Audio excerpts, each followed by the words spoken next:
Hello everyone, today I'm gonna show you how you can change the password in Parrot Security operating system.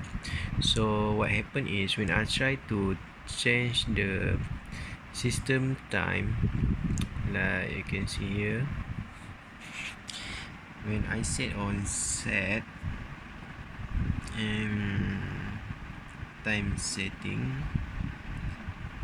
set system time, so the system will ask for the password for root.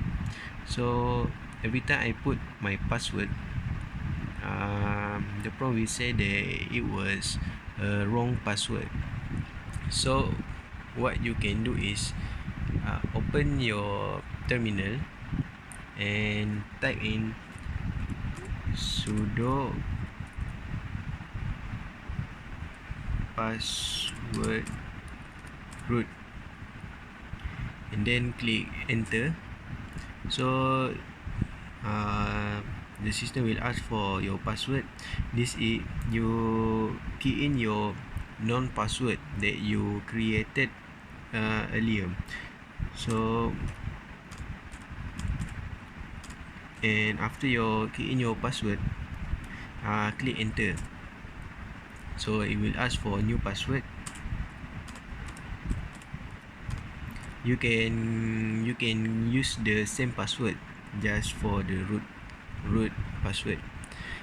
You can this password can be same with this password. So click enter. So you need to retype and click enter. Password updated successfully. So after you update your password, it is better to restart your system. So after that, every time you want to do something and it will ask for your password, you can key in your password and you can do whatever you want. So that's all. Thank you.